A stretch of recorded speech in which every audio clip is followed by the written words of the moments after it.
tema kita hari ini apa, Bu Ya, Yulia? manajemen stres dan emosi keluarga melalui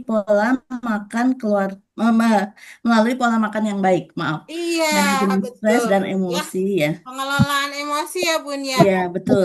bisa dielakkan ternyata bagaimana salah satu rapat keluarga di tahun 2004 menuju 2025 ini yang dicermati adalah bagaimana kondisi kesehatan mental, apalagi anak-anak, ya, kesehatan mental yang terjadi penurunan.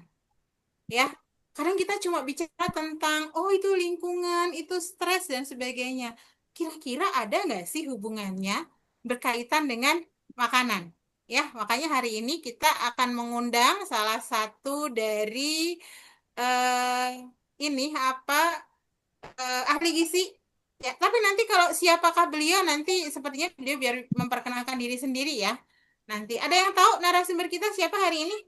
Bacakan ya, insya Allah narasumber kita namanya Kak Rindu. Kak, kalau kayaknya namanya Kak Rindu soalnya.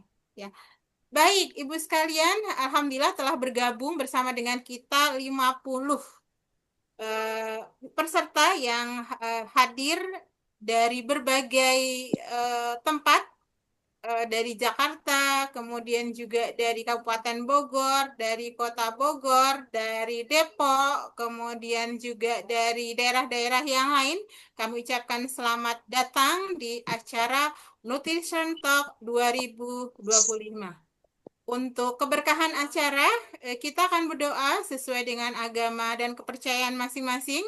Bagi yang beragama Islam, mari kita buka dengan membaca suratul Fatihah. Alani Al-Fatihah. Alhamdulillah. Bismillah. Alhamdulillah. Ar-Rahmanir-Rahim. Iyyaka na'budu wa iyyaka nasta'in. Shiratal mustaqim. Shiratal ladzina an'amta 'alaihim. Ya, alhamdulillah. Eh, Ibu-ibu, saya di sini Elia Wati akan memandu agenda nanti dari sekarang dan 1,5 jam mendatang. Insya Allah mudah-mudahan kita selesai di jam 11.30. Mudah-mudahan bisa. Dan saya ditemani oleh Kak Rianita Fatih. Kak Rianita. Nah, ini nih ya Kak Halo. Rianita. Mungkin nanti ketika pas acara beliau akan off cam karena biasa bagian memantau, menyupport, tapi nanti menggantikan saya kalau biasa Bun, namanya juga online, khawatir sinyal dan sebagainya. Nah, Bunda, kalau ada apa-apa ada yang mau ditanyakan, suaranya nggak bagus dan sebagainya, boleh di kolom chat kita optimalkan ya, Ibu sekalian. Kemudian juga kami sampaikan bagi ibu-ibu, ayah bunda yang ingin mendapatkan e-sertifikat dari kegiatan hari ini, nanti boleh menghubungi kami. Ibu di-share oleh siapa? Apakah nomor saya atau nomor Kak Rianita? Boleh nanti menyampaikan, Bu, saya perlu e-sertifikat dari kegiatan ini. Nanti akan kita akan sampaikan ke ibu-ibu. Bagi yang membutuhkan saja, karena ternyata ya, oh saya mau nggak perlu dah ada sertifikat, misalnya seperti itu. Tapi yang memerlukan boleh langsung nanti habis acara ini kontak. Ada yang harus diisi untuk pengisian persiapan untuk sertifikat tersebut. Dan kami sampaikan ibu-ibu sekalian di acara ini kita menyiapkan door prize yang menarik dan cantik. Nanti door prize-nya akan kita kirimkan. Nah, bagaimana cara mendapatkan door prize-nya ini?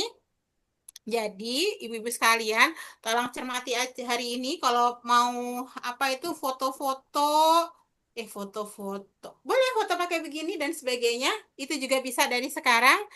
Caranya adalah ibu menuliskan insight atau kemudian apa yang ibu dapatkan hikmahnya atau apapun pengalaman batiniah yang ibu dapatkan dari acara hari ini. Kemudian ibu share di story IG. Boleh story IG-nya sendiri, boleh IG story suami, boleh story IG-nya anak, tapi asal jelas itu punya siapa. Tetapi sebelumnya jangan lupa untuk meng-add, follow dulu dong ya, follow dulu, add Kadarzi, keluarga Sadar Gizi, Yasmina. Alamatnya apa, Pak Rianita? Ya, keluarga sadar gizi. Keluarga Keluarga sadar gizi, sadar nanti kita gizi. tuliskan di chat ya, di story. Tapi jangan lupa untuk follow kemudian meng-add kami sehingga nanti itu masuk Ini ke dalam ini. Nanti kita kok akan ada lihat yang masuk? ya story mana yang sangat menginspirasi. Akan ada 5 hadiah door prize cantik yang akan kami hubungi ibu-ibu sekalian, nanti akan kirimkan di alamatnya masing-masing. Tentu story yang paling menarik juga akan kita tampilkan nanti di IG keluarga sadar gizi. Ya, boleh dari sekarang mau nyari-nyari juga mana yang mana sih IG-nya. Nah, di IG keluarga sadar gizi ini kita juga akan secara rutin juga memberikan informasi-informasi berkaitan dengan gizi. Di sana ibu juga boleh bertanya hal-hal yang mungkin perlu kami jelaskan. Selain itu juga, selain kegiatan webinar, kita juga ada podcast, tentu bahasannya tentang keluarga sadar gizi. Demikian informasinya. Nah, Bunda, Ayah Bunda sekalian, sebelum nanti kita akan mengundang Kak Rindu. Kak Rindu, apa kabar? Sudah bergabung bersama dengan kita, Kak Udah, Rindu. alhamdulillah baik, Wedi. Alhamdulillah. Kak Rindu mohon izin minta waktu sejenak. Kita ingin menyampaikan salah satu program dari Yasmina hari ini adalah tuntas stunting di Kedung Waringin, dan kami mengajak ibu ayah bunda sekalian untuk mungkin bisa berkontribusi di dalam kegiatan ini. Nanti akan kita sampaikan seperti apa. Kepada Kak Rianita, kami persilahkan untuk menyampaikan berkaitan dengan sedikit program tuntas stunting. Silakan Kak Rianita. Baik. Baik, terima kasih Bu Eli. Mohon izin Kak Rindu untuk meminta waktunya sebentar ya. Baik, Ayah Bunda, apa kabar semuanya hari ini? Pasti harapannya pada sehat-sehat semua ya. Dan Masya Allah luar biasa walaupun ini weekend gitu ya. Bukan weekend ya. Iya weekend ya. Walaupun libur panjang gitu ya. Tapi Alhamdulillahnya hari ini kita bisa bertemu dengan Ayah Bunda yang semangat banget untuk bisa, kalau Bu Eli itu nyebutnya belanja inspirasi gitu ya. Jadi nggak cuma belanja di supermarket aja, tapi kita bisa belanja inspirasi hari ini. Nah, Ayah Bunda sekalian, mohon izin untuk kami dari Yasmina Foundation menjelaskan sedikit gitu ya mengenai program tuntas stunting yang kebetulan memang ini menjadi program andalan kami saat ini dan juga sudah sempat terlaksana seperti itu ya di daerah mana Bu Eli? Caringin ya, di daerah Caringin, Kabupaten Bogor. Dan harapannya kita bisa duplikasi program ini juga menyebar lebih banyak manfaat seperti itu di Kedung Waringin, seperti itu Bunda. Nah, jadi program ini itu program apa sih? Nah, jadi di program Tuntas Stunting ini, mohon maaf ini kayaknya kurang gede ya Bu Eli ya. Kita slideshow dulu. Nah, jadi Ayah Bunda, ini adalah pengalaman kami ketika kemarin kami menangani stunting di wilayah Caringin, Kabupaten Bogor ya. Dan Masya Allah, ini adalah kesempatan yang luar biasa. Kami bertemu dengan 15 anak stunting gitu ya. Dan kami juga bertemu dengan orang tuanya. Jadi tidak hanya penanganan kepada anaknya yang kami fokuskan, tapi kami juga berinteraksi dengan orang tuanya. Nah, penanganan stunting ini kami fokuskan kepada support protein harian gitu. Jadi bukan hanya kita berikan telur aja terus udah gitu ya, atau hanya kita berikan misalnya ayam atau beras gitu ya. Tidak, tapi kami juga melakukan beberapa tahapan gitu ya Bunda untuk bisa menjalankan program stunting dengan hasil yang baik juga gitu. Nah, yang pertama kami pastinya gitu ya berkoordinasi dengan pemerintah setempat, dengan bidan desa, kemudian dengan Pak Kadesnya gitu ya, dengan puskesmas di daerah Caringin gitu ya. Kalau ini tuh penting loh gitu ya, untuk program stunting ini tuh sangat penting seperti itu. Jadi kami alhamdulillah disambut dengan baik. Kemudian kami bertemu dengan 15 anak stunting yang awalnya gitu ya kami validasi dulu gitu ya bagaimana kondisi gizinya, kemudian bagaimana kondisi ekonomi dan latar belakang ya, dan juga pola makan dari si anak seperti itu agar bisa menjalankan program dengan baik. Ya, kemudian kami tidak langsung memberikan intervensi kepada anak gitu ya Bunda, tapi kami bersama-sama dengan kader kesehatan di sana. Jadi kita latih kader kesehatan di sana untuk bisa memberikan pengarahan dan pendampingan kepada orang tua dan ibu yang ada di Caringin dari balita stunting itu gitu ya. Jadi kader kami berikan pelatihan dan pengarahan gitu ya agar bisa mendampingi program ini selama 8 pekan. Jadi 8 pekan aja ya ayah bunda kalau di Caringin ini seperti itu.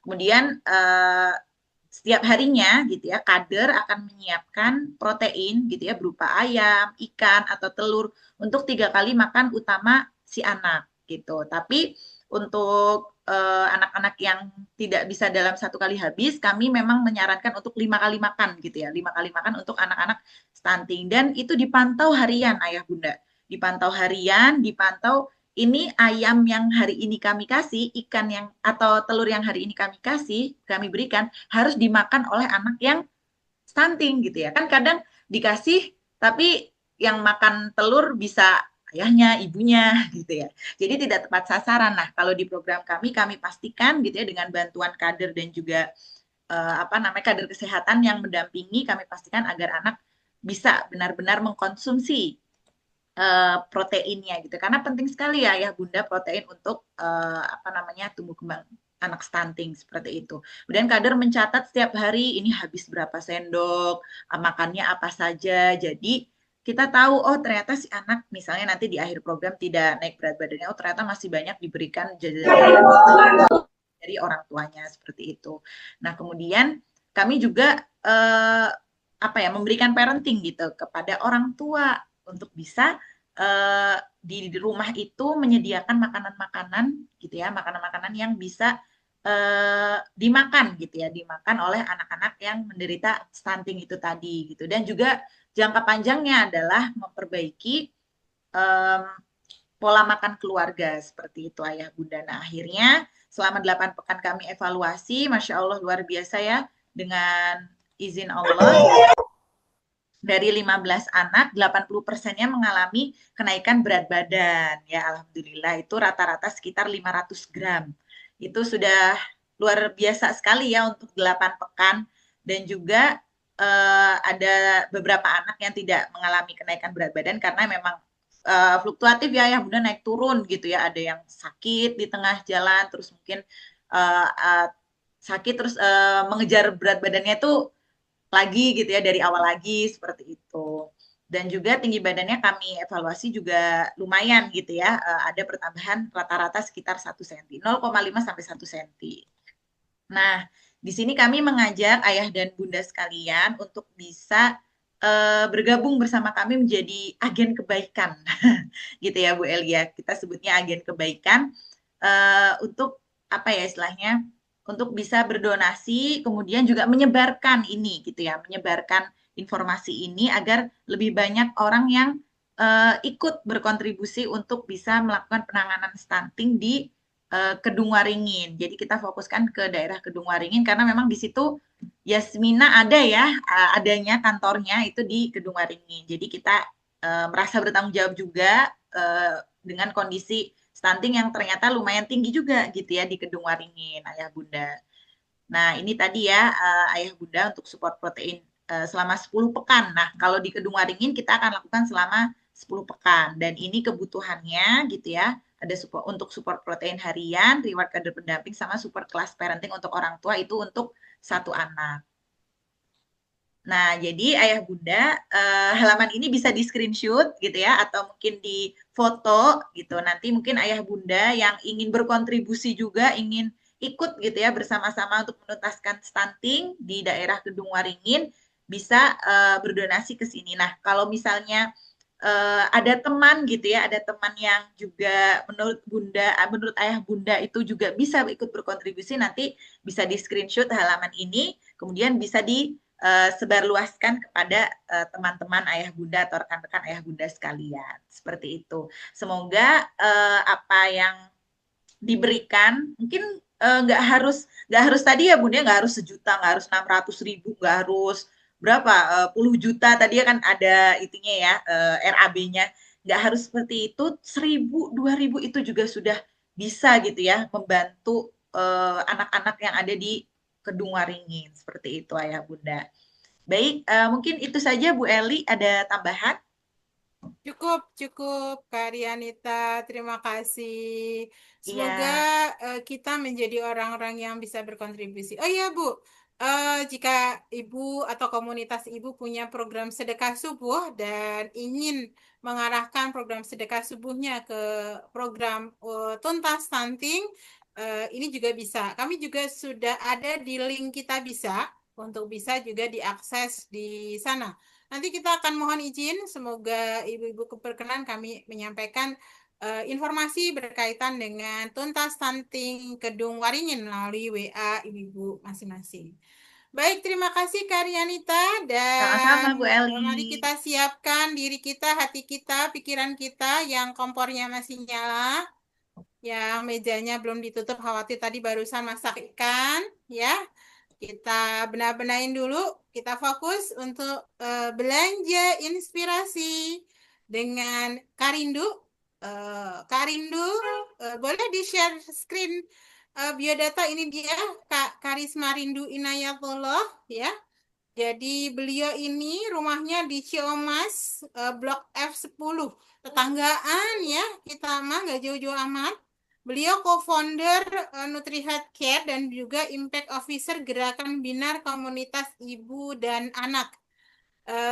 Beliau kuliahnya di IPB, tentu dulu jurusan gizi ya. Dulu kalau di zaman saya itu namanya GMSK, kalau sekarang mah beda ya namanya ya. Nanti Iya. namanya apa Karindu kalau sekarang? Sekarang gizi masyarakat, nggak Gizi pakai SK. masyarakat. Oke, ya, baik. 45 menit ke depan Karindu kita akan siap-siap untuk mengisi ini keranjang. Saya udah siapin keranjang nih untuk kita isi dengan ilmu dan inspirasi berkaitan dengan tema luar biasa kita hari ini. Manajemen stres dan emosi keluarga melalui pola makan yang baik. Oke, layar dan waktu kita serahkan kepada Kak Rindu. Silakan Kak Rindu. Oke, baik. Bismillahirrahmanirrahim. Terima kasih kepada Bu Eli dan kepada Yasmina yang sudah memberi kesempatan untuk bisa mengundang. Senang sekali bisa berjumpa dengan para bunda. Apa ada ayahnya juga nih? Ayah Bunda. Kayaknya ada ayah. Oh, ayah bunda juga ada, baik. Para ayah bunda di sini yang sudah mengikuti webinar Nutrition Talk. Izin share screen ya. Oke.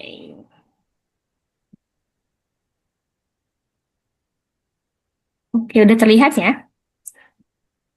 Kalau ada yang mengganggu, silakan diinginkan Sudah aja. terlihat Kak Rindu. Oke.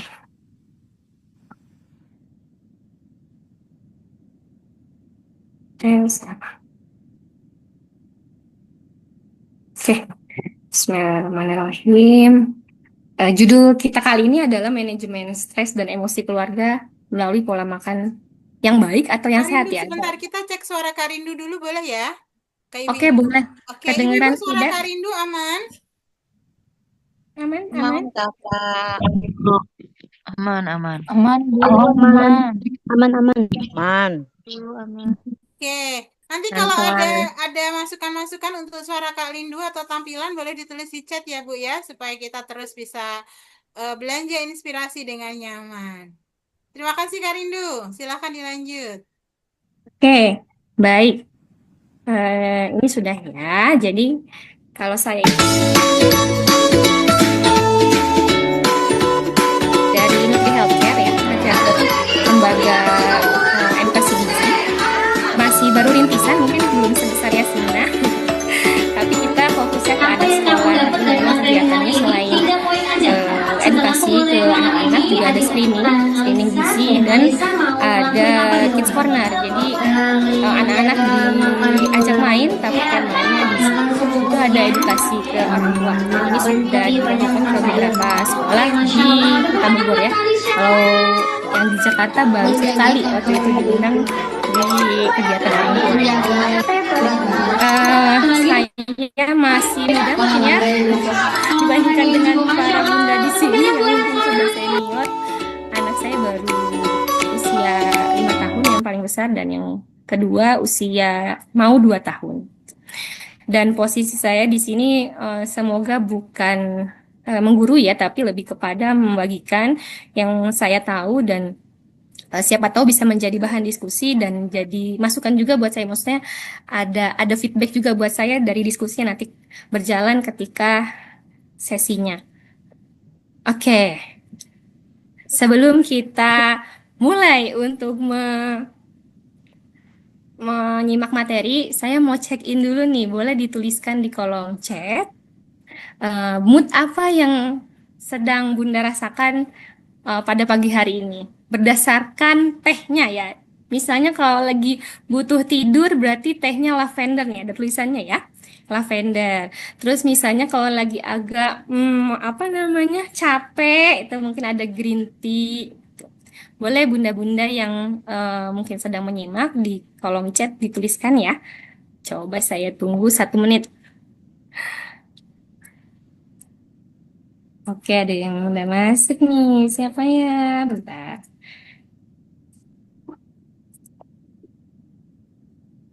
Lihat ya. Black tea, green, purple. Purple, lavender, ada yang butuh tidur, green tea, lavender. Terus ada yang black tea-nya apa nih? Need energy. Iya ya, jadi butuh ini. Wah, banyak nih. Nyata banyaknya black. Ya, kita di sini sama-sama ya, sama-sama mengisi energi supaya kuat lagi membersamai keluarga. Oke, terima kasih bunda-bunda yang sudah check in. Udah murah masalah ya. Positivity. Keren. Oke, sip. Berarti bunda-bunda di sini sudah, ayah bunda di sini sudah menyimak ya, menyimak layar dan bisa berpartisipasi. Oh, masih ada nih yang check in. Boleh, boleh. Oke, sebelumnya saya mau menghimbau juga untuk menyediakan gelas baru. Karena kan biasanya kita dihimbau untuk mengosongkan gelas, learn to unlearn ya, boleh sih ada learn to unlearn, tapi kalau saya lebih menyukai untuk menyiapkan gelas baru supaya nanti ayah bunda bisa mungkin meracik gitu ya, meracik pengetahuan yang sudah ayah bunda tahu dengan yang baru ayah bunda dapatkan. Jadi silahkan bersiap ya, boleh disiapkan catatannya juga kalau memang membutuhkan. Oke, kita mulai ke definisi dulu ya, karena kan judulnya adalah manajemen stres dan emosi. Nah, sebetulnya awal mulanya adalah emosi dulu yang harus kita pahami ya. Apakah emosi itu? Coba boleh di kolom chat ya, emosi itu apa? Kalau di sini, ini adalah definisi dari seorang psikolog emosi namanya Plutchik. Jadi emosi ini adalah rangkaian kompleks yang dimulai dari stimulus, ada stimulusnya, ada sesuatu yang menyebabkannya, kemudian muncullah perasaan. Nah, dari perasaan itu muncul ada perubahan fisiologis, mungkin raut muka, terus tangan gitu ya. Lebih ke apa namanya kayak ya kondisi-kondisi fisiologis lah, berkeringat, terus mungkin ada air mata dan sebagainya. Kemudian ada dorongan untuk bertindak hingga terjadi perilaku tertentu. Nah, kadangkala emosi ini diartikan secara negatif gitu. Wah, aku lagi emosi nih gitu. Aku kayaknya hari ini lagi ewa.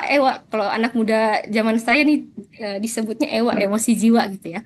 Padahal sebetulnya emosi itu sifatnya netral. Dalam artian dia punya beragam range. Nah, nggak cuma hanya senang, bahagia, kemudian marah, sedih, dan sebagainya. Ternyata emosi itu kalau dari Plutchik itu punya dimensi. Dia membuat sebuah roda yang apa istilahnya ya, bisa kita lihat beragam ya, beragam intensitas emosinya. Jadi kalau Plutchik itu merumuskan emosi itu ada sekitar 8. Ada senang, percaya, kemudian takut, terkejut, sedih, muak, marah, dan antisipasi. Nah, Kedelapan emosi ini ternyata punya intensitas gitu. Kalau semakin ke bawah, dia intensitasnya semakin kuat. Kalau semakin keluar, ini intensitasnya semakin rendah. Misalnya nih, marah. Kalau misalnya cuman biasa aja itu jengkel sebetulnya ya. Jengkel itu lebih rendah lah istilahnya kalau intensitasnya. Tapi kalau udah marah sekali dia bisa ngamuk gitu. Di sini ada tulisan ngamuk. Atau mungkin misalnya gembira, senang ya. Senang itu mungkin ya biasa aja levelnya 5. Tapi kalau udah senang banget gitu 10 levelnya itu gembira. Tuh. Terus juga kalau misalnya sedih, kalau dalam banget sedihnya itu namanya duka. Tapi kalau misalnya sedihnya masih hanya sebatas perenungan, termenung gitu. Jadi roda ini bisa dilihat dari intensitasnya. Selain itu, roda pucik juga bisa melihat kombinasi dari dua emosi. Misalnya dari percaya dan senang itu bisa menimbulkan cinta. Iya. Orang yang Bunda cinta itu orang yang membuat Bunda bahagia bukan? Orang yang Bunda percaya bukan? Nah, itulah emosi cinta terbentuk dari kebahagiaan kita terhadap seseorang itu dan kepercayaan kepada seseorang itu. Terus juga misalnya apalagi ya, marah dengan antisipasi. Ini bisa jadi agresif nih, karena dia kayak pertahanan gitu ya, dan dia melawan. Atau misalnya dia sedih dan muak, dia bisa jadi penyesalan. Jadi emosi-emosi gabungan ini bisa dilihat di yang sini ya, yang di antara ininya ya, lengan-lengannya gitu ya. Ini gabungan dari dua emosi, dan juga dari emosi pucik ini juga kita bisa tahu lawannya ya. Bisa dilihat nih, misalnya senang, ini lawannya itu di bawahnya. Jadi dia kayak bentuk vertikal, saling vertikal ya. Misalnya ini gembira sama duka gitu. Gembira sama sedih, kemudian percaya dan benci, ngamuk dan teror, kemudian antisipasi dan terkesima dan sebagainya. Inilah kompleks itu gitu ya. Jadi emosi itu bukan hanya marah, bukan hanya senang, sedih, tapi juga sekompleks itu, mulai dari kagum, antisipasi, jengkel, terkejut, bingung, kecewa, dan sebagainya. Nah, sebetulnya apa sih yang harus kita lakukan dengan emosi kita gitu ya? Yang perlu kita lakukan dari emosi kita adalah dikenali Bunda, dikenali Ayah. Jadi kita harus tahu nih, ini tuh emosi apa gitu. Ini tuh yang saya rasakan apakah marah aja atau juga sebenarnya khawatir. Kan kadang gitu ya, kita marah ke anak tuh sebenarnya terbalut dengan khawatir. Atau ini kita sedih saja atau sudah sampai duka gitu. Kalau misalnya kita kehilangan seseorang atau kehilangan hal yang mungkin kita jaga sekali gitu ya, itu mungkin kita merasa duka gitu yang cukup mendalam. Dan setelah kita kenali, apa yang harus kita lakukan? Kita terima. Ya Allah, saya terima emosi ini. Tuhan, saya terima emosi ini. Saya tahu sedang mengalami ini. Jadi diri kita jadi tahu gitu. Jadi lebih rileks untuk nantinya mengelola. Nah, lanjutnya adalah dikelola. Jadi setelah tahu, setelah menerima, selanjutnya adalah dikelola. Misalnya kita ketika sedang marah nih, oke, kita tahu itu marah, kemudian kita terima kita sedang marah, tapi harus apa? Nah, ini yang harus apanya yang mungkin kadang kita luput ya, yang luput dan akhirnya kelepasan, meledak dan sebagainya. Dan ini berpengaruh kepada orang sekitar, terutama anak itu. Padahal sebetulnya ada beberapa teknik yang mungkin bisa dilakukan untuk mengantisipasi itu gitu, mengantisipasi ledakan marah kepada orang-orang sekitar karena emosi negatif yang tidak tersalurkan gitu. Mau nangis boleh, mau menyendiri boleh gitu ya. Tapi yang tidak baik adalah ketika meledak dan akhirnya menyakiti orang-orang sekitar. Oke, nah inilah yang kalau misalnya berkepanjangan akan menyebabkan stres, emosi-emosi negatif yang tidak ibaratnya kita punya ransel emosi ya Bunda ya Ayah ya. Jadi ketika emosinya terus-terusan kita pendam, kita tekan gitu ya, nggak kita salurkan, nggak kita bilang. Misalnya kita lagi kesal dengan pasangan gitu, kita cuman mendam, oh ya udahlah gitu.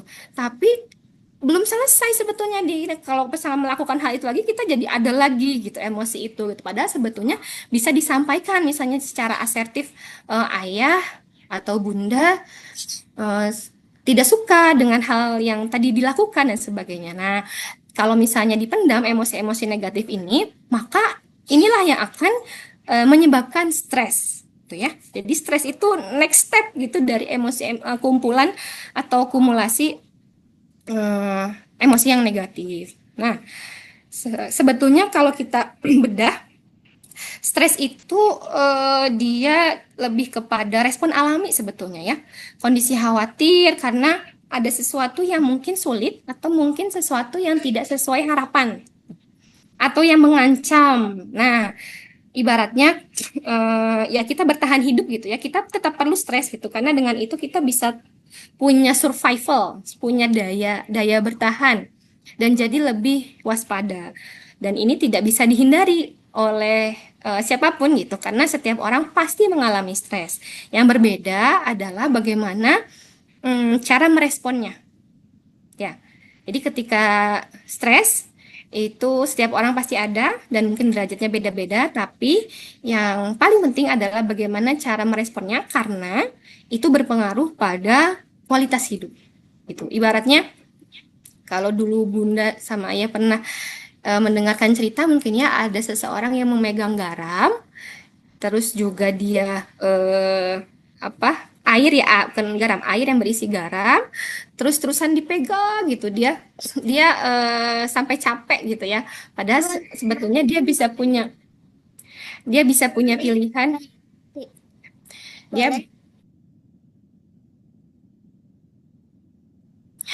Padahal dia sebetulnya punya pilihan untuk meletakkan gelas itu. Nah, cara merespon itulah yang mungkin berbeda-beda tiap orang. Ada yang megang terus gitu gelasnya sampai capek tangannya. Ada yang mungkin meletakkan terus kemudian memegang lagi dan sebagainya. Nanti kita coba bahas dari segi gizinya ya.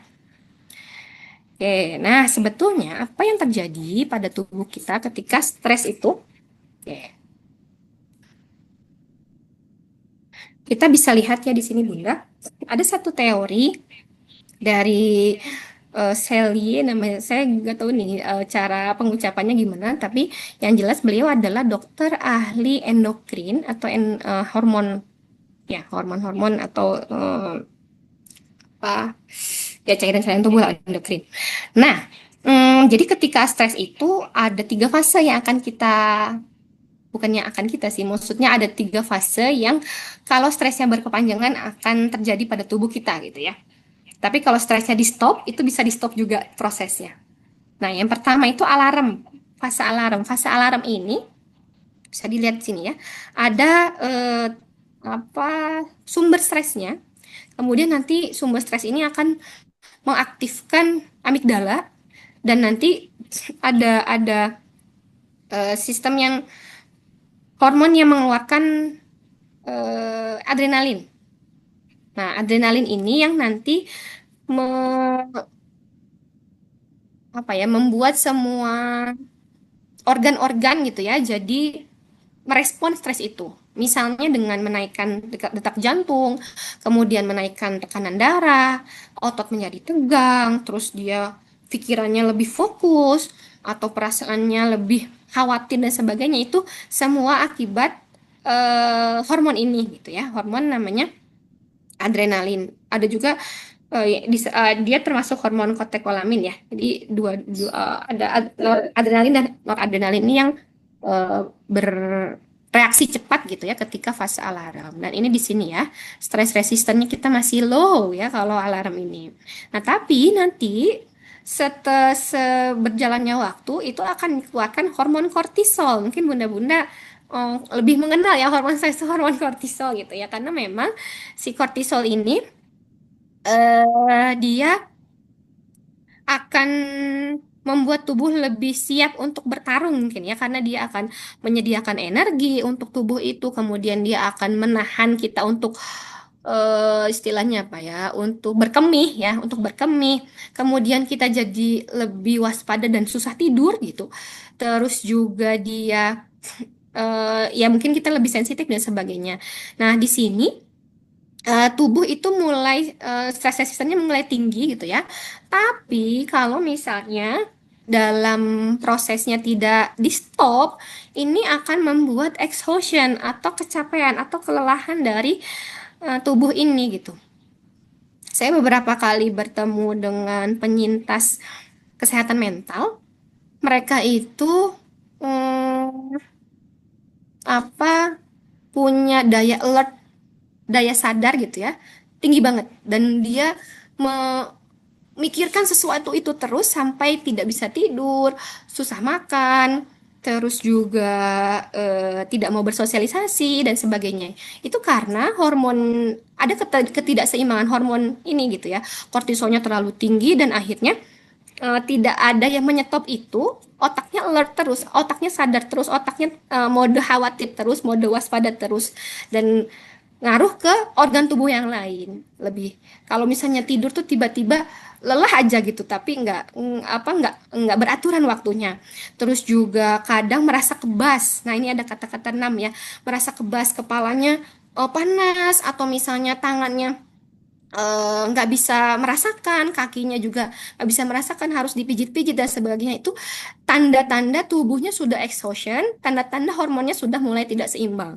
Nah, ini kalau stresnya berlanjut, makanya kita harus menstop nih, menstop eh, atau memanage stres supaya tidak sampai ambang batas exhaustion, karena nanti akan ada mental health disorder, artinya kesehatan mental, gangguan mental begitu. Oke, nah sebetulnya kalau kita lihat, mungkin pernah belajar ya Ayah Bunda yang tentang respon stres ya. Ada lari, flight atau flee ya. Ini ibaratnya misalnya nih, kalau ada singa ketemu kelinci gitu. Kelincinya apa yang akan lakukan pertama kali sama kelinci gitu. Kucing apa kelinci nih? Ya, kucing atau kelinci lah. Pasti akan lari kan gitu. Tapi ketika misalnya dia merasa punya kekuatan untuk melawan, maka dia akan fight. Fight. Dia akan bertarung gitu ya. Tapi ada juga respon stres itu dia kayak eh, membeku, terpaku gitu ya. Mungkin Ayah Bunda pernah mendengar berita ada tes CPNS atau apa ya, yang ada salah satu peserta yang tiba-tiba beku, tiba-tiba kaku badannya dan tidak bisa digerakkan dan sebagainya itu. Nah, itu mungkin adalah respon stres dari yang bersangkutan. Karena memang tubuh kita tuh punya tiga mekanisme itu, dan pilihannya itu ada di tubuh kita. Itulah Masya Allahnya ya, kita dibekali tubuh itu kayak autopilot. Ketika stres itu dia akan memilih sendiri mana respon stres yang mungkin cocok dengan kondisi tubuh kita. Itu. Nah, misalnya ini lebih rinci ya, bagaimana fight, flight, freeze, apa mekanismenya tuh, dan sistem saraf apa yang mengaturnya. Kalau fight ini dia lebih ya tadi ya, detak jantung meningkat, nafasnya lebih cepat, wajahnya memerah, ototnya tegang, dan dia emosionalnya tuh agresif gitu kan. Dia kan mau berkelahi, menyerang, melawan, membantah, bersikup dominan dan sebagainya. Nah, ini diaktifkan oleh saraf simpatis ya, dari amigdala ke dorsal PAG. Kemudian kalau flight dia lebih ke gelisah, takut, cemas, panik, keringat dingin, mual, terus juga dia lebih cenderung menghindar, menjauh. Nah, ini respon stres ketika flight. Ada juga kalau freeze yang tadi saya share ya, dia tubuhnya kaku atau lumpuh, nafasnya melambat, mati rasa, dan ini diam, tidak bereaksi, sulit bicara, bergerak, kemudian emosinya bingung, hampa, takut yang mendalam gitu. Nah, ini kalau di sini saraf yang bekerja di parasimpatis gitu ya. Jadi tiga respon ini yang mungkin akan dikeluarkan oleh tubuh kita. Barangkali kalau misalnya bunda-bunda, atau ya bunda sih lebih seringnya ya, eh, kita menghadapi anak ya, kita akan lebih ke yang mana nih Bun? Ke fight ya Bun ya, karena kita kadang bersikap dominan, marah-marah dan sebagainya. Itu mungkin karena ya tadi itu kita merasa kalau anak kita tuh stresor gitu. Nah, itu yang harus kita manage supaya kita nggak merasa anak kita tuh stresor. Apa, mungkin bisa jadi perilaku marah-marah kita karena kita menganggap eh, ya itu tekanannya itu. Terus juga kalau kita misalnya kalau misalnya ada berkonflik dengan tetangga, kita lebih suka menghindar. Nah, itu mungkin respon stresnya flight dan sebagainya. Oke. Nah, stres yang berkepanjangan yang tadi saya sudah sampaikan akan menyebabkan gangguan mental, tuh ya.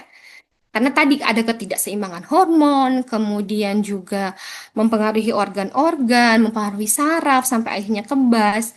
Terus juga nanti ada inflamasi. Inflamasi ini akan berpengaruh kepada sistem imun, kepada apa regulasi glukosa dalam tubuh dan akhirnya bisa menyebabkan juga penyakit-penyakit degeneratif yang lain. Jadi memang stres ini perlu di-manage ya, perlu di-manage supaya tidak sampai tahap exhaustion dan mengakibatkan gangguan mental yang punya cabang gitu ya. Kadang kita merasa bahwa ini mah gejala psikis, ini mah gejala fisik gitu. Kita kadang mengkotak-kotakan itu ya. Ini mah mental dia, ini mah fisik dia gitu. Tapi sebetulnya itu berkaitan Bunda karena kan kita dalam satu tubuh gitu ya, dalam satu tubuh. Apa yang kita rasakan, apa yang kita alami itu juga akan berpengaruh ke dalam tubuh kita gitu. Kalau misalnya kita merasa ada emosi-emosi negatif, misalnya benci yang terus dipendam, itu mungkin kita ngerasa akan baik-baik saja kalau nggak ketemu orangnya. Tapi sebetulnya dengan memendam saja itu sudah bisa berpengaruh gitu, berpengaruh kepada tubuh kita karena nanti ada yang kronis ini gitu ya, ada efek-efek di mana inflamasi ini terus berjalan, hormon-hormon stresnya masih ada dan akhirnya memicu penyakit-penyakit degeneratif yang bahkan kok kita kayak gini ya gitu. Padahal mungkin dari segi makan sudah dijaga dan sebagainya, tapi kita masih memendam emosi negatif, itu bisa jadi mengakibatkan inflamasi kronis dan bisa berpengaruh kepada kondisi fisik. Nah, sebelum kita berlanjut ke gizinya, saya mau share dulu nih potret kesehatan mental di Indonesia ya. Ini sampelnya adalah remaja. Ini di tahun 2002 dilakukannya, tapi mungkin di publikasinya 2023 ya. Terus di sini kita bisa lihat, jadi sistemnya adalah survei ini tuh ditanyakan ya kepada remajanya apa yang dirasakan, kemudian apa gejala-gejala, adakah gejala-gejala gangguan mental yang dirasakan dan sebagainya. Dan ternyata ya Bunda, sekitar 1:3 ya, kalau ada 3 orang remaja kita yang yang ada nih misalnya, itu ternyata 1 orang mengalami gangguan mental dan ini sudah masuk memenuhi ambang batas gejala. Ada yang mungkin memenuhi ambang batas tanpa hendaya. Hendaya itu seperti kayak perubahan gangguan di kehidupan sosialnya, misalnya di keluarga, di pertemanan dan sebagainya. Nah, ada juga yang di bawah ambang dengan hendaya dan sebagainya. Intinya 1 dari 3 remaja kita mengalami masalah kesehatan mental dan ini disurvei kepada 5.000 kalau tidak salah ya, 5.000 remaja di Indonesia. Angka yang cukup membuat refleksi ya, apakah kita sudah bisa mempersiapkan generasi. Nah, kalau ini lebih kepada jenis kelaminnya. Di sini bisa terlihat bahwa gangguan kecemasan tuh kebanyakan di perempuan, terus masalah perilaku kebanyakan di laki-laki. Depresi kebanyakan di perempuan, remaja perempuan, dan masalah terkait pemusatan perhatian ini banyak di laki-laki. Nah, ini juga saya mau share tentang survei dari komunitas Gerakan Binar. Jadi, tahun 2024 lalu kami mendapatkan project ya, untuk bisa mengintervensi terkait dengan ibu, supaya bisa punya pengelolaan emosi yang baik. Tapi sebelum itu kami mencari baseline dan ternyata dari 100 orang, 101 apa 110 ya lupa saya, itu 86% mengakui bahwa mereka pernah melakukan kekerasan pada anak dalam bentuk verbal, fisik maupun emosional. Dan apalagi yang bisa menyebabkan hal itu selain dari emosi negatif yang menumpuk gitu ya. Jadi belum memiliki manajemen emosi yang baik. Kemudian juga ada masalah pengasuhan ya. Pengasuhan masa kecil. Terus juga belum memahami cara positif disiplin. Terus juga ada belum mengetahui bagaimana seharusnya hak anak dan sebagainya. Intinya adalah yang mau saya bilang, Bahkan keluarga saja belum aman gitu untuk seorang anak mendapatkan kesehatan mental yang baik. Karena dari data ini kita terlihat bahwa mereka dapatnya dari ibu gitu. Dan ini anaknya itu usianya kalau tidak salah masih di bawah remaja ya. Jadi sekitar usia SD dan TK atau bahkan balita gitu. Terus data KPAI juga disebutkan kasus yang kekerasan dari 262 itu 58,4%, hampir setengahnya ya melibatkan ibu kandung. Jadi ya tadi keluarga atau ibu yang seharusnya memberi rasa aman ternyata berpotensi melakukan kekerasan dan membuat kesehatan mental anaknya terganggu. Oke, sebelum ke sana masih ada nggak di sini? Masih bunda-bunda masih menyimak nggak? Coba saya mau ngasih pertanyaan sedikit. Sebutkan satu respon stres dari 3 respon stres. Boleh di chat ya, Bu. Mangga silakan ibu-ibu tulis di kolom chat nih. Masih di Zoom kan? Yuk. Tadi ada 7 kata Kak Rindu. Satu aja. Ada 3, Bu. Ada Hah? 3. Oh, ada 3. Astagfirullahaladzim. Boleh dituliskan? Boleh, ini ada Bunda Yulia Fajar ini. Mau raise hand apa di chat apa mau Di chat on aja, mic di boleh? chat. Di chat Hah? boleh, Mau di Di chat chat Bunda. aja. Baik. Sebutkan Oke. satu. Ada ini ya. Flight, fight, freeze. Wah, fight. Oke, alhamdulillah masih menyimak ya. Ibu Siti Fatimah. Kalau misalnya Masya Allah, terlalu Ibu Atik Desika, terima kasih. Bu Wanti, Bu Laila, Iya. Bu Novitasari. Oke, Masya Allah, dari PAUD Kunto Mekah. Terima kasih. Mudah-mudahan semuanya yang tergabung sebanyak 53 orang di Zoom, semuanya menyimak dari materi yang disampaikan oleh Karindu, sebuah materi yang luar biasa sekali ini, Masya Allah. Oke, bisa kita lanjut berarti ya, Bu. Ya, lanjut Karindu. Masih on nih, Bunda-bunda. Alhamdulillah. Oke, nah setelah kita mendalami tadi ya terkait dengan emosi, stres, kemudian tadi masalah kesehatan mental, lalu sebetulnya bagaimana sih hubungan kesehatan mental dan pola makan gitu? Karena memang disiplin ilmu ini baru ya, karena kesehatan mental baru up juga dalam beberapa dekade terakhir, dan gizi jadi ketarik juga gitu ya untuk bisa apa ya memberikan kontribusi apa nih kira-kira gizinya apa gitu. Ada nama satu disiplin namanya psikiatri. Nah, itu yang membahas tentang bagaimana hubungan kesehatan mental dan gizi atau pola makan. Oke, bisa dilihat ya, ini saya terangkan. Jadi memang relasinya adalah lagi-lagi di inflamasi ya, ayah bunda. Apa yang kita makan itu berpengaruh kepada apa kondisi pencernaan gitu.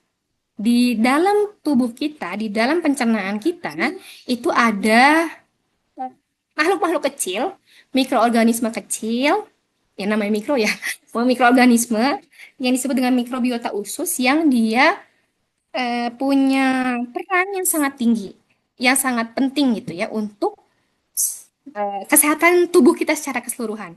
Jadi ketika pencernaan kita baik nih, dalam artian mikrobiotanya baik, seimbang, kemudian mikrobiotanya beragam, dipenuhi dengan mikrobiota yang baik, dia kesehatan tubuhnya juga akan terjamin. Nah, tetapi ketika misalnya terjadi ketidakseimbangan atau namanya disbiosis, itu berpengaruh juga ke kesehatan secara apa namanya secara tubuh seluruhnya gitu ya, termasuk dia akan berpengaruh kepada mood, kepada emosi, dan nantinya bisa berpengaruh juga kepada kesehatan mental gitu.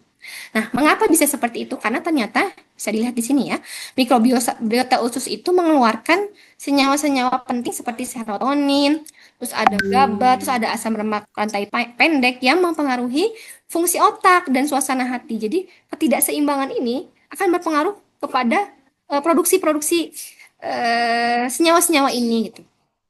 Dan nantinya secara berkepanjangan itu akan menyebabkan inflamasi atau tadi ya peradangan yang tingkat rendah gitu. Peradangan yang mungkin nggak terasa dalam tubuh tapi tubuh kita meradang sebetulnya ya.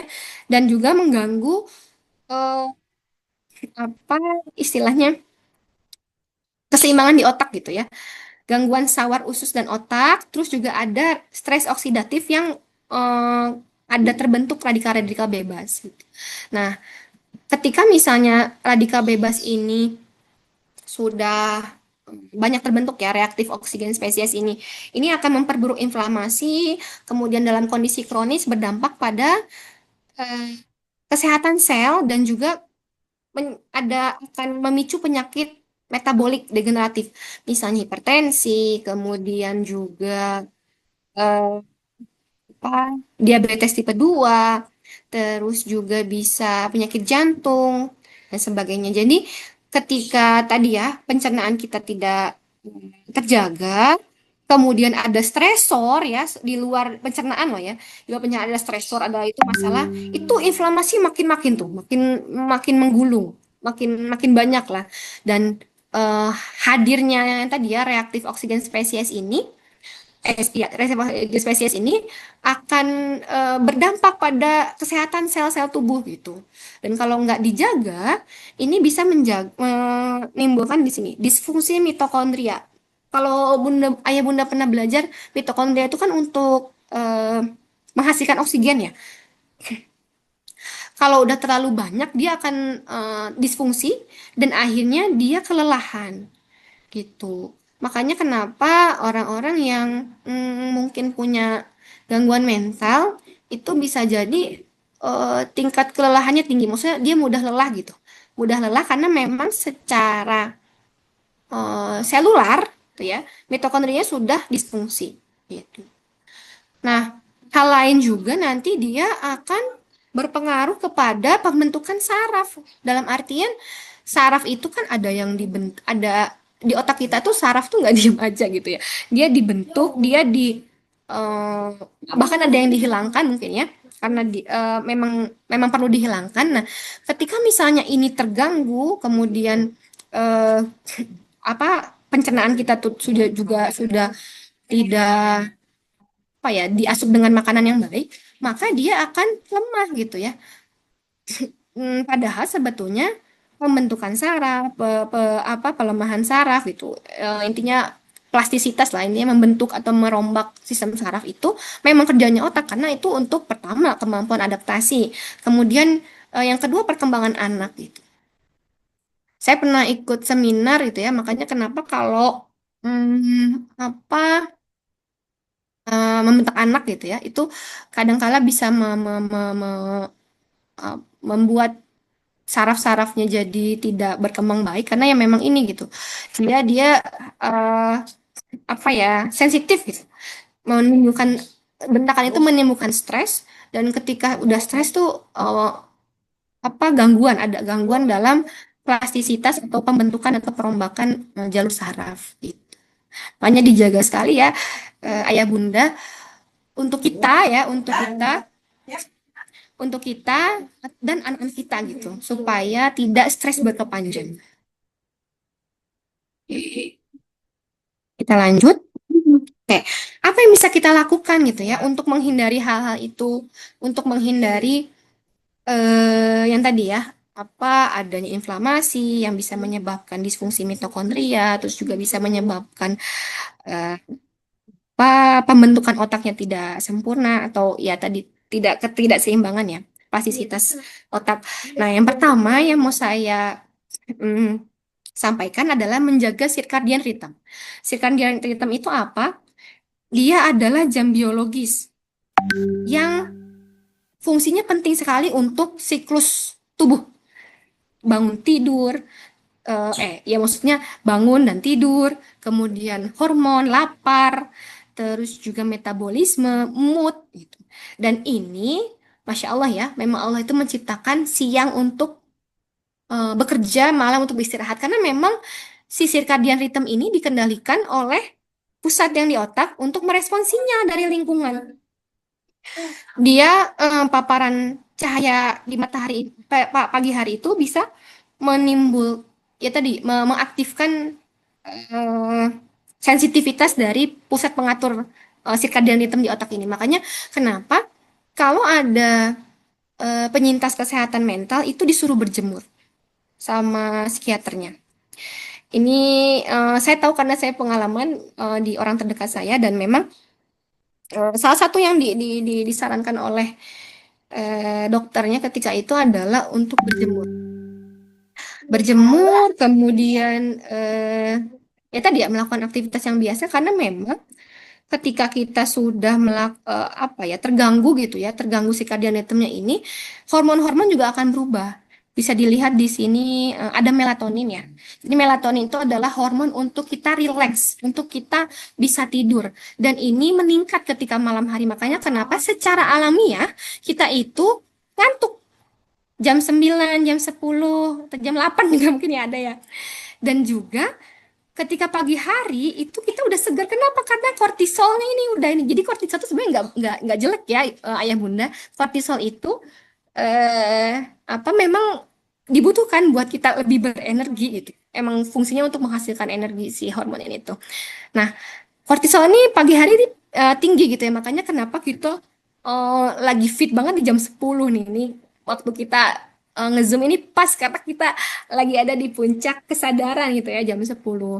Terus juga nanti ya itu tadi apa siklus ini akan hormonnya itu akan ada waktunya masing-masing. Tapi ketika kita menghajar ya, maksudnya kita begadang, tidak teratur apa pola tidur, kemudian tidak teratur makan, ini juga akan berpengaruh kepada jam biologis gitu. Termasuk kepada anak-anak kita gitu.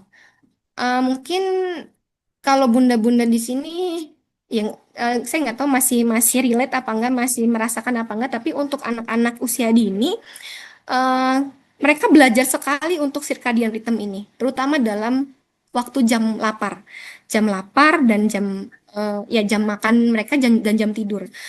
Jadi rutinitas itu penting, rutinitas untuk diri kita tuh penting karena ya tadi dengan adanya rutinitas mereka akan merasa aman, mereka akan tidak mudah terombang-ambing gitu jadwalnya dan meminimalisir sekali stresnya gitu. Pun mungkin bunda-bunda yang di rumah ya dioptimalkan supaya rutin juga bangun mandi gitu kan. Kalau kita males mandi gitu ya bunda-bunda mungkin maunya siang gitu, tapi itu bisa sebetulnya bisa dirutinkan supaya jam biologisnya terjaga. Dan bahkan kalau dari penelitian yang pernah saya baca eh kalau kita begadang itu resiko untuk makannya itu tinggi. Makanya kenapa kita pengen mie tek-tek gitu. Karena memang kita menabrak jam itu, menabrak jam hormonnya sehingga tubuh kita kortisolnya aktif lagi dan dia minta lagi energi gitu intinya. Kalau kita terjaga, padahal harusnya melatonin kan yang mendominasi malam hari itu. Gitu. Itulah penelitian yang bisa jalur kenapa orang-orang yang obes atau orang obes itu biasanya orang-orang yang sering begadang. Karena ya tadi dia makan di malam hari akibat hormonnya yang terganggu. Gitu. Oke, selanjutnya adalah menjaga kesehatan pencernaan. Yang tadi saya bilang ya, bahwa di dalam usus kita itu terdapat jutaan mikroorganisme yang keseimbangannya dipengaruhi oleh asupan yang sehari-hari kita gitu. Nah, makanan-makanan yang mengandung bakteri atau kita biasa disebut probiotik ya, seperti yogurt, tempe, terus juga kalau di Korea tuh ada kimchi, kalau di Timur Tengah kefir ya, kefir itu saya lupa dari mana. Terus juga mungkin ada apa lagi ya, kombucha gitu ya. Itu adalah makanan-makanan yang bisa meningkatkan kesehatan pencernaan. Karena mereka punya bakteri baik. Nah, kemudian jangan lupa untuk mengasup prebiotik. Prebiotik ini adalah serat dari sayuran dan buah-buahan juga biji-bijian sebagai apa? Sebagai makanan dari bakteri-bakteri itu agar tetap hidup dan aktif. Makanya ayah bunda, kalau misalnya merasa anaknya gampang sakit, anaknya susah banget berat badannya naik, anaknya apalagi ya? Sembelit, mencret, atau ya sering ada masalah kesehatan pencernaan, itu bisa jadi karena ketidakseimbangan mikroorganisme dan bisa diperbaiki dengan mengkonsumsi probiotik maupun prebiotik. Karena kenapa? Nih, kita akan lihat usus yang baik dan usus yang bukan baik sih, yang seimbang ya mikroorganismenya dan dari segi fisiologisnya bagus, dari segi strukturnya bagus, dan yang sudah disbiosis atau tidak seimbang mikroorganismenya. Di usus yang sehat itu mikroorganismenya di atas dari lapisan lendir. Ya, yang putih-putih ini lendir. Jadi, ketika ada patogen atau ketika ada bakteri yang masuk, itu dia tidak tembus gitu dan bisa tertahan juga sama lapisan lendir ini. Kan patogen tuh masuknya lewat usus juga kan gitu ya. Jadi dia bisa lebih tahan gitu. Dan secara imun itu lebih ya tadi lebih kuat. Nih bisa dilihat ya. Jadi ada sekresi mukus, terus juga ada eh, apa namanya biota dan akhirnya imunnya homeostasis atau seimbang itu. Beberapa apa namanya beberapa waktu lalu pernah mencoba ya ke anak sendiri gitu ya, saya jadi sharing nih kenapa sih anak tuh kadang suka nggak mau makan gitu atau makan tapi nggak ini, siapa tahu karena emang ususnya nggak bagus gitu secara secara keseimbangannya. Karena kalau misalnya seperti ini gitu ya, selain dia rentan jadi gampang sakit, juga zat gizi nggak akan terserap dengan baik gitu. Segimanapun kita kasih eh, apa protein, karbohidrat, lemak dan sebagainya, tapi kalau ususnya tidak baik, tidak bisa mencerna, tidak bisa menyerap, ya tidak bisa menyerap itu tadi, ya akan sama saja gitu ya. Zat gizinya minim, bioavabitasnya jadi berkurang ke yang diasup oleh tubuh. Makanya selain mengkonsumsi makanan-makanan yang memang tinggi protein, tinggi karbohidrat dan sebagainya, perlu diperhatikan juga konsumsi yang bisa meningkatkan apa jumlah bakteri ya tadi ya dengan mengkonsumsi sayur buah ya sebagai makanan prebiotiknya dan juga makanan-makanan yang fermentasi sebagai probiotiknya. Ini ya. Jadi dan ternyata tadi kalau misalnya dia disbiosis itu akan ada senyawa-senyawa yang namanya proinflamatori sitokin. Nah, proinflamatori sitokin inilah yang membentuk inflamasi tingkat rendah. Siklusnya sama lagi kayak tadi gitu ya. Siklusnya adalah nanti dia akan membentuk ROS, reaktif oksigen spesies, mitokondrianya disfungsi dan akhirnya berpotensi untuk mengganggu mood, mengganggu emosi. Terus juga ya tadi nanti kalau berkepanjangan akan berpengaruh kepada kesehatan mental. Tuh. Nah, kenapa sih usus tadi ada yang sehat, ada yang disbiosis gitu ya, ada yang eubiosis, ada yang disbiosis karena ini. Karena kadang kita tidak membatasi makanan-makanan yang bisa apa namanya istilahnya mengganggu keseimbangan mikrobiota gitu, seperti gula yang berlebih, ultraproses, terus juga lemak yang berlebih, kafein gitu ya. Kalau kafein ini lebih kepada ini sih hormonal gitu ya. Terus juga alkohol, tapi kalau alkohol kayaknya enggak ya, kalau di Indonesia jarang. Tapi yang mungkin lebih sering adalah makanan-makanan yang eh, gula berlebih. Nah, apakah tidak boleh? Boleh dong, Bunda. Tapi catatannya adalah tidak berlebih. Itu ya, kita perlu punya batasan. Ayo, kalau ada yang tahu berapa batasan gula dalam sehari? Atau, tapi ini sebetulnya kalau buat dewasa ya, tapi kalau buat anak-anak sih, ya mereka memang butuh, tapi tetap dijaga juga supaya kesehatannya tetap baik. Terus ada juga zat gizi yang bisa mendukung kestabilan emosi. Contohnya adalah omega 3. Omega 3 ini memang dia lemak dan berfungsi sebagai eh, mendukung fungsi otak, regulasi serotonin dan dopamin, juga antiinflamasi. Dan ini ada di ikan laut, kemudian mungkin ada yang bunda-bunda pernah konsumsi chia seed dan sebagainya. Terus juga ada vitamin B kompleks. Ini ada di sayuran hijau, hati dan telur. Kemudian ada magnesium. Magnesium juga ada di sayuran hijau. Ada zinc. Zinc ini dia lagi banyak diteliti karena punya fungsi untuk bisa apa istilahnya ya, menurunkan gejala atau membantu untuk mengurangi gejala kesehatan gangguan mental gitu. Ada di daging merah, seafood, biji-bijian. Terus zat besi, nah ini penting sekali ya, karena kalau kurang, ini bisa terjadi kelelahan, gangguan konsentrasi. Kalau sudah seperti ini, moodnya akan terusak gitu ya. Kan kalau di iklan-iklan itu ada 7L, lemah, lesu, lunglai, dan sebagainya. Nah, ini zat besi juga perlu Terus ada triptofan, nah ini prekursor ya, dia serotonin tadi kan ya, hormon yang bisa menstabilkan emosi. Dan ini triptofan ada di eh, makanan sumber protein, baik itu hewani maupun nabati. Terus serat ya tadi ya sudah dijelaskan juga bagaimana mekanismenya serat. Terus juga probiotik ya, yang tadi yogurt, kefir, tempe dan sebagainya.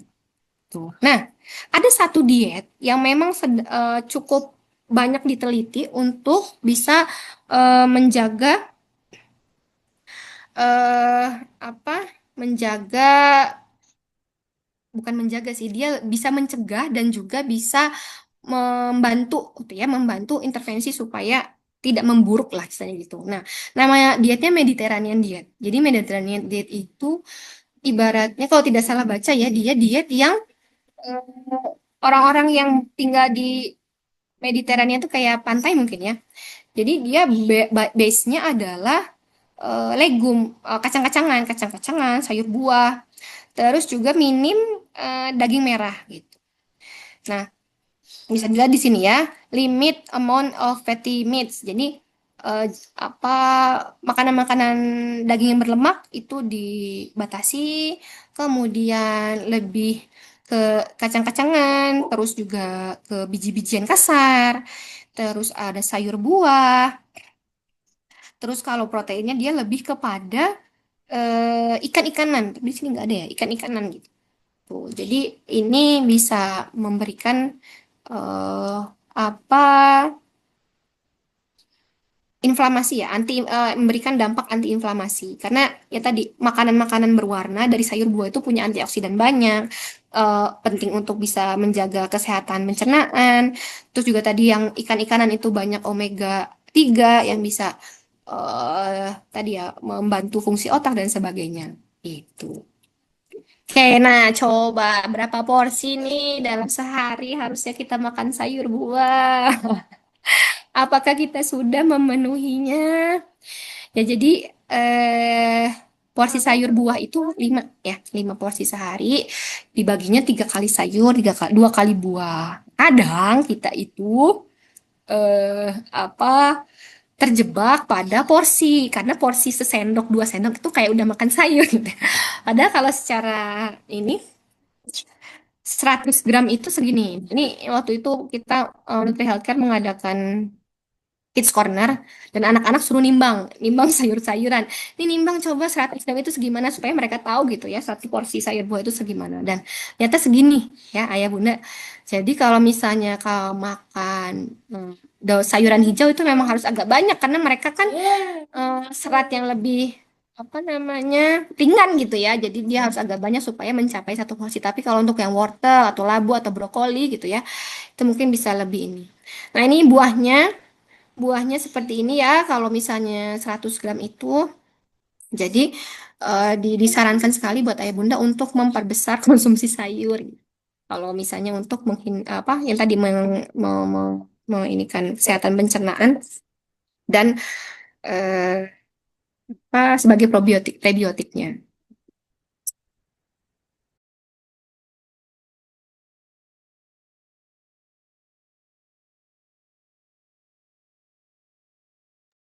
Nah, kita mau tadi udah bahas tuh, selesai.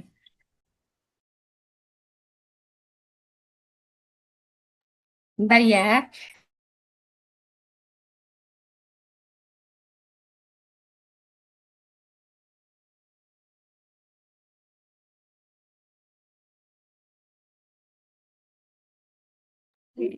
Ya, maaf ya, ada iklan dulu.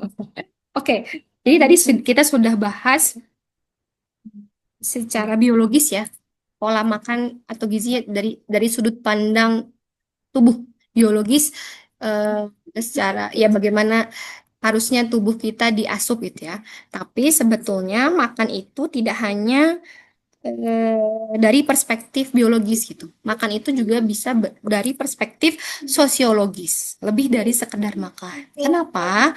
Karena saya mau share jurnal ini. Jadi kemarin saya baca sebuah jurnal. Jadi kalau di gizi itu penelitiannya ada tingkatan. Tingkatannya dari sosial dulu gitu ya. Setelah terbukti secara sosial atau bisa disebut epidemiologi lah. Secara epidemiologi baru ke ranah yang lebih spesifik supaya memang tahu gitu ya kalau ini tuh berhubungan lah gitu. Nah, kalau ini secara sosial dulu ditemukan bahwa ternyata bisa dilihat ya di sini ada perilaku makan dari yang berkualitas, yang kurang berkualitas ke yang sangat berkualitas. Dan di sini ada kualitas hidup atau well-being atau kesejahteraan, dan ternyata perilaku makan itu berbanding lurus sama kesejahteraan. Dalam artian, kalau orang-orang ini penelitian di remaja ya. Kalau remaja-remaja ini punya perilaku makan yang baik, maka kesejahteraan hidupnya juga baik. Dan ini ternyata linear. Maksudnya dia tidak bertentangan sama total difficulties dan depressive symptom. Total difficulties apa ini? Maksudnya dia kayak punya masalah berteman, punya masalah sosial dan sebagainya gitu ya. Ternyata anak-anak yang punya kualitas makan yang baik itu eh, apa? eh, total difficulty-nya rendah gitu ya. Tapi sebaliknya kalau dia punya eh, kualitas makan yang kurang baik, maka dia memang tergolong remaja yang punya eh, masalah sosial gitu. Sama seperti depresif simptom juga. Remaja-remaja yang depresif simptomnya rendah itu ternyata kualitas makannya baik. Terus iya iya. Terus yang kualitas makannya rendah, dia depresif simptomnya tinggi. Nah, dari sini coba kita lihat memang perilaku makan mereka seperti apa gitu ya. Nah, ternyata mereka itu selain yang tadi kita pelajari ya, kayak makan buah, makan sayur, makan susu, minum susu, mereka terus sarapan, makan siang dan makan malamnya teratur ya, termasuk tadi yang circadian system. Ternyata ada hal lain yaitu home as source of lunch. Jadi mereka membawa bekal makan siang dan juga eating together as family. Di penelitian lain, kalau di jurnal ini ceritanya, di penelitian lain depresif symptom itu nggak berkaitan nih sama kualitas makan. Tapi di penelitian ini kenapa berkaitan? Karena ternyata di penelitian ini memasukkan ranah sosialnya gitu, ranah bahwa ada keharmonisan keluarga di sana. Mereka dibekali sama orang tuanya, kemudian mereka punya kebiasaan makan bersama. Itu kan adalah satu bentuk keharmonisan gitu. Dan pada akhirnya ya dengan makan bersama itu, dengan dibekali itu, kesehatan mentalnya terjaga. Gitu. Nah ini kalau yang tadi ya, yang tidak membawa bekal, karena ini ada nih ya, take away food, terus food from dairy petrol station, artinya mereka membeli dan sebagainya gitu ya. Itu berbeda ternyata grafiknya gitu ya dengan anak-anak atau remaja-remaja yang makan bekal dan punya kebiasaan makan bersama secara sebagai keluarga gitu. Nah ini jadi satu insight ya bahwa selain mengatur apa yang dimakan, tapi juga mengatur bagaimana cara makannya gitu ya. Kita dibekali, kemudian ketika makan memang waktunya untuk berkumpul dan sebagainya itu salah satu sarana untuk bisa menjaga kesehatan mental anggota keluarga, nggak hanya cuman anak saja ya, tapi juga ibu, ayah dan sebagainya. Oke, nah yang hal menarik lain adalah saya mau sampaikan ke ayah bunda di sini adalah kita juga punya apa ya eh kewajiban, bukan kewajiban sih, hak. Saya bingung nih buat bentuk ini hak apa kewajiban ya. Intinya kita perlu sehat fisik dan mental. Jadi saya juga menemukan sebuah jurnal bahwa dalam situasi yang pangannya kurang, orang tua itu sering sekali mengambil peran pelindung dan mendahulukan anaknya, mengorbankan kebutuhan mereka, memastikan anaknya mendapat cukup asupan. Mungkin strategi ini ya memang nalurinya orang tua gitu ya, nalurinya orang tua supaya eh, apa anaknya bisa mendapatkan nutrisi yang baik. Nah, tapi ternyata tindakan tersebut malah membawa dampak psikologi yang serius gitu, karena ya tadi sudah kurang makan, terus juga apa ada muncul stres dan tidak sehat secara fisik, maka tidak juga sehat secara mental gitu. Alih-alih menyelamatkan anak, tapi ternyata diri kita juga rentan gitu ya, terkena gangguan mental. Padahal hadiah yang paling besar yang bisa kita berikan kepada anak kita adalah kita sehat gitu. Kita sehat secara fisik dan mental. Dengan itu kita bisa membersamai mereka secara optimal gitu. Dan juga apa tidak ya tadi ya membebani dengan adanya gangguan secara fisik maupun mental. Baik, itu mungkin ya yang bisa saya sampaikan.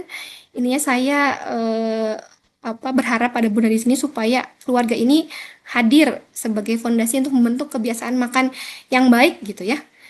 Tidak hanya mengenyangkan perut, tapi juga mengenyangkan jiwa mereka, mengisi cinta-cinta, tangki-tangki cinta mereka. Terima kasih. Saya kembalikan lagi kepada Bu Eli, Mangga.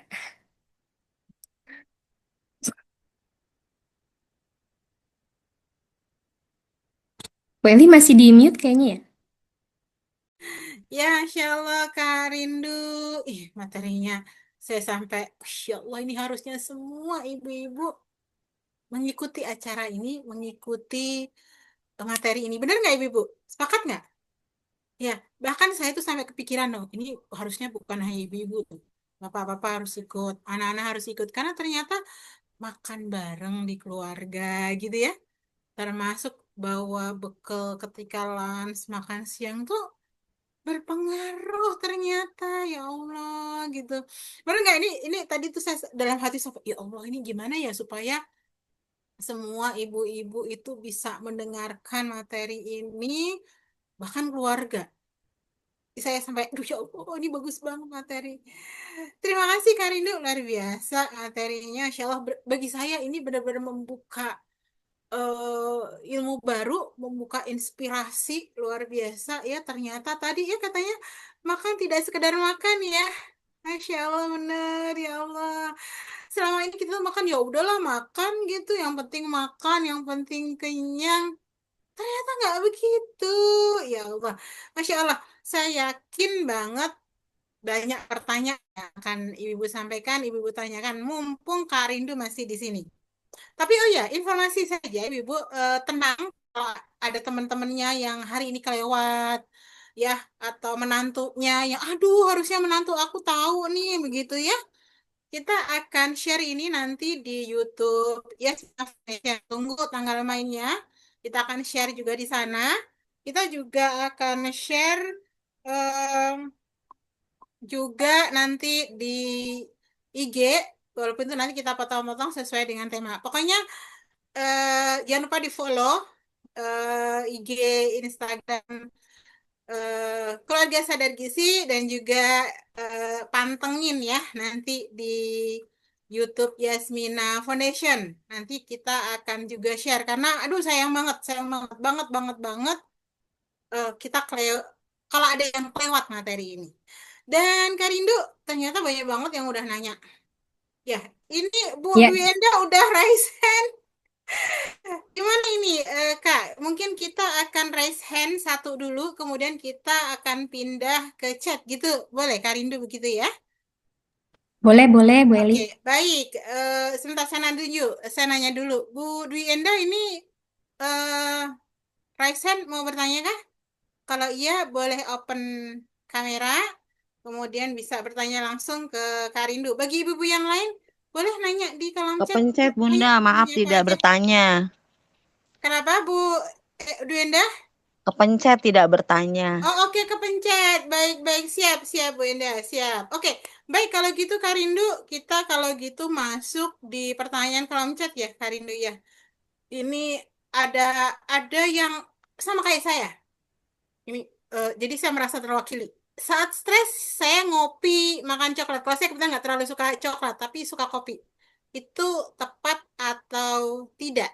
Sekalian mungkin bisa ditanyakan yang kedua, karena ini juga hampir sama. Mah Bunda, setiap kali saya merasa stres, kesel, banyak pikiran, saya justru ingin makan terus, ingin ngunyah terus, rasanya lapar terus, makan apa aja, gejalanya apakah itu baik atau burukkah? Apa yang harus saya lakukan supaya keinginan tersebut bisa normal? Itu dulu ya, mungkin bisa dijawab dengan singkat, padat, Kak Rindu, sebelum nanti kita masuk di Oke. pertanyaan selanjutnya. Dan ibu-ibu yang lain, sok ayo, mumpung Kak Rindu ada, nulis-nulis di bawah, di kolom chat. Mudah-mudahan bisa menambah inspirasi kita. Silakan Kak Rindu. Oke, tadi pertanyaannya, eh, saat stres saya ngopi dan makan coklat gitu ya? Apa yang Ya, satu yang betul. pertama? Ada dua Ya, pertanyaan Kak Rindu. Saat stres jadi saya ngopi sebetulnya, dan makan coklat, apakah itu tidak akan tepat? iya, Pertanyaan yang kedua, mungkin bisa langsung dijawab. Saat stres tuh bawaannya ngemil, memamah biak gitu ya. Apakah itu gejala stres gitu kan? Dan itu baik atau buruk? Terus gimana supaya nggak gitu? iya, baik. Jadi memang kalau makanan-makanan, ketika stres itu ada yang tadi ya hormon kortisol. Hormon kortisol itu dia memang untuk fungsinya adalah menyediakan energi. Jadi kita disuruh, ayo tubuh nyediain energi gitu. Nah, ketika disuruh kayak gitu, tubuh itu apa namanya memberikan sinyal lapar gitu. Sinyal lapar dan kita mengasup makanan yang dalam jumlah yang lebih banyak. Nah, kalau apa makan coklat dan makan kopi gitu ya, itu sebetulnya memang ada efek relaksasi dari kandungan senyawanya. Di coklat itu ada yang namanya teobromin gitu ya. Itu bisa meningkatkan kadar serotonin dan dopamin gitu. Nah, dari segi sensorik juga mungkin ya manis gitu ya. Karena yang tadi ya tubuh itu bikin lidah itu jadi pengen ya tadi mengasup energi dengan makanan-makanan yang manis. Makanya ketika itu kita merasa lebih rileks gitu karena tadi secara psikologis ya secara sensorik memuaskan apa lidah kita. Tapi yang perlu jadi catatan adalah kalau untuk coklat ya, coklat yang beredar di eh, pasaran itu perlu dilihat kandungan gulanya. Karena yang tadi kalau misalnya kita berlebihan juga menjadi tidak baik untuk glukosa kita, kadar indeks glikemik kita gitu. Mungkin bisa di alternatifnya adalah membeli dark coklat yang memang kadar coklatnya tinggi sekitar 70% dan itu memang rasanya agak lebih pahit. Itu bisa memberikan manfaat relaksasi yang lebih besar juga gitu ya dan efek gulanya lebih rendah. Kemudian untuk kafein sebetulnya eh yang ada di kopi ya maksudnya itu bisa saja dikonsumsi asal memang kita yang tadi catatannya gulanya terpantau dan juga kita mendengarkan alarm tubuh artinya kalau kita punya asam lambung gitu ya kafein ini akan berdampak memperburuk lah gitu dan akan memberikan gejala. Juga kalau misalnya terlalu berlebihan, kita malah jadi semakin alert gitu ya, makin susah untuk merilekskan pikiran karena kafein sendiri punya efek meningkatkan denyut jantung. Ya tadi kok apa istilahnya ya, membuat kita lebih sadar gitu. Itu mungkin ya catatan untuk kopi dan coklat. Nah, dosisnya nih kalau misalnya ini, tapi mungkin kalau kopi-kopi yang seduh mah dia rendah ya, tapi kalau udah yang shot yang kayak espresso itu sekitar 1 sampai 2 cangkir lah itu cukup dalam sehari. Kalau berlebihan khawatir efeknya malah akan menjadi bukan relaksasi tapi malah memperburuk kondisi. Kalau untuk tadi apakah memang ketika stres itu ada coping mekanisme untuk bisa makan banyak ya memang ada gitu ya. Yang tadi dari kortisolnya ada, kemudian juga apa kayak gerakan mengunyah itu sebetulnya dia punya efek juga gitu ya untuk merilekskan. Makanya kenapa ada beberapa orang yang mungkin kalau lagi nervous itu suka mengunyah permen karet. Nah, kalau misalnya kita mengunyahnya keripik, terus jadi eh itu jadi apa namanya tanda-tanda juga untuk diwaspadai kalau misalnya terlalu berlebihan. Bisa jadi kita pilih alternatif makanan-makanan yang memang tidak tinggi kalori ya. Mungkin memang ada dorongan untuk mengunyah gitu, untuk pengen makan terus, tapi berarti kita harus bisa memilih makanan-makanan yang tidak menimbulkan masalah pada kemudian hari gitu. Contoh kacang-kacangan gitu ya, itu sudah ada efek kunyah dan juga sudah ada kayak apa senyawa-senyawa gizi yang mungkin lebih bermanfaat dan lebih nutrien dense atau padat gizi dibandingkan padat kalori. Kemudian juga bisa sayur-sayuran yang mungkin bisa lebih ada gigitan kayak timun atau misalnya kalau di luar negeri itu ada kayak batang seledri yang gede itu di Indonesia juga ada cuman agak jarang ya gitu. Nah, itu juga bisa jadi alternatif apa snack ya yang pengen kita kunyah gitu ya ketika mungkin dibutuhkan waktu kita lagi stres atau lagi butuh relax gitu. Itu mungkin Bu Eli yang Oke, bisa terima kasih Kak Rindu. Kak Rindu belum balik pertanyaan ini, pertanyaan dari kami nih Kak Rindu. Tadi ada circadian rhythm ya, ritme. Iya, Ya. Nah, eh, kalau kita lihat gejala hari ini itu kan bagaimana kemudian justru malam hari itu jadi agenda banyak makan yang sifatnya gitu ya, dari yang mie tek-tek, minuman boba, naon itu dikonsumsi pada malam hari. Kemudian juga tidurnya yang kemudian begadang, siang hari malah tidur. Nah, ini apakah ini juga menjadi penyebab akhirnya ada hubungannya nggak sih ke gejala anak-anak kita yang hari ini mungkin secara mental itu lebih rentan, mudah stres, mudah dikit-dikit kudu healing, atau kemudian yang sekarang ini dikit-dikit bahkan ada sampai bunuh diri dan sebagainya gitu. Itu ada pengaruhnya nggak sih, Karindu?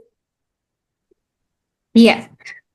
Sedikit banyak ada Bu Eli. Jadi memang fenomena sekarang itu hmm, mereka terpapar gadget juga ya.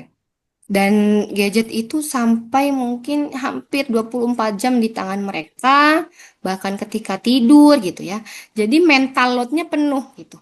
Mental load-nya penuh, ketika sudah penuh ya tadi gampang gampang lelah, kemudian tadi terganggu, apalagi kalau tidak dibarengi makan makanan yang eh, sesuai gitu yang bisa menjaga kesehatan pencernaan. Anak-anak kita ini berbeda dengan orang tuanya. Mereka sudah terpapar sekali ikan-ikan pangan dan itu berpengaruh. Jadi ada yang namanya teori namanya nutrition transformation. Maaf, nutrition transition. Itu di mana dunia ini semakin mm, membuat anak lebih rentan untuk terkena obesitas karena mereka sudah pertama paparan dari iklan-iklan pangan tinggi. Jadi mereka gampang FOMO, Bu. Kalau misalnya bahasa anak sekarang ada makanan viral apa mereka mau gitu. Terus juga ada iklan apa mereka beli itu. Terus juga teknologi yang semakin canggih dan akhirnya mengurangi aktivitas fisik gitu. Nah, inilah yang berpengaruh kepada kesehatan mental juga gitu dengan banyaknya aktivitas digital, aktivitas secara manualnya berkurang, itu ternyata berpengaruh kepada otak. Kemarin saya baru sharing sama teman-teman bahwa sekarang itu sudah di sekolah yang di luar negeri, sekolah itu sudah menggalakkan lagi untuk menulis. Karena ternyata itu lebih membuat anak-anak tidak overstimulus gitu, Bu, dari tangkapan ayah, karena aktivitas manual menulis, kemudian melihat papan tulis yang jauh gitu, terus juga berjalan kaki dan sebagainya itu mulai ditinggalkan sekarang gitu, dan ya itu sedikit banyak berpengaruh kepada mental load anak-anak kita. Makanya mungkin yang bisa kita lakukan adalah memperbanyak aktivitas-aktivitas manual dibandingkan aktivitas-aktivitas digital begitu.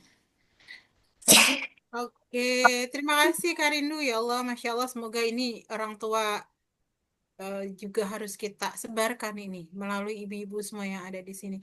Kak Rindu, di sini juga ada pertanyaan ini dari Bu Lisnawati, PAUD Cerdas. Mohon izin bertanya, di PAUD saya ada satu anak yang tidak mau makan nasi lengkap sayur buah yang disediakan sekolah.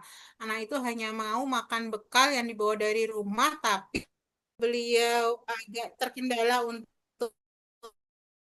masuk, ya, untuk masuk kembali, sehingga ibu sekalian nanti kalau ada yang Bu Lisna pertanyaannya kita pending dulu, nanti kita tanyakan secara langsung, dan saya Eliawati mengucapkan terima kasih yang luar biasa atas kehadiran ibu-ibu semua. Semoga belanja kita hari ini, belanja ilmu dan inspirasi hari ini benar-benar bisa memberikan insight ke depan untuk keluarga kita. Terakhir saya ingin menyampaikan kembali tersedia door prize menarik bagi ibu-ibu yang berkenan menuliskan insight atau apapun, bisa insight, bisa hikmahnya, bisa perasaannya, mengikuti kegiatan hari ini, di-share di story IG ibu-ibu sekalian atau IG anaknya atau IG suaminya. Tapi sebelumnya follow dulu IG Keluarga Sadar Gizi, kemudian di-mention, ya, di-mention, dan nanti kita akan screenshotin satu-satu untuk kita pilih mana yang paling menarik, untuk kita pilih 5 orang yang akan mendapatkan door prize menarik yang akan kita kirim. Nanti langsung akan kita kirim ke rumah masing-masing, akan kita hubungi secara pribadi. Yang kedua, bagi yang menginginkan e-sertifikat untuk kegiatan hari ini, bisa menghubungi kami, saya, dan menghubungi Karyanita, tergantung dihubungi oleh siapa kemarin, untuk bisa mendapatkan ini dengan cara nanti kita kasih linknya bagi yang ingin sertifikat e-sertifikat. Demikian ibu-ibu sekalian pertemuan hari ini. Insya Allah kita mudah bisa bertemu di bulan depan dengan bahasan yang juga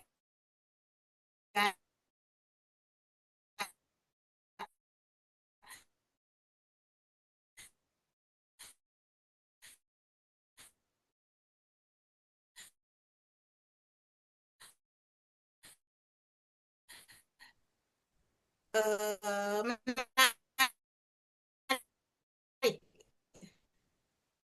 Iya, Sadar Gizi Yasmina Foundation. Demikian ibu-ibu sekalian, saya Eliawati mewakili Mbak Rianita yang ternyata listriknya mati.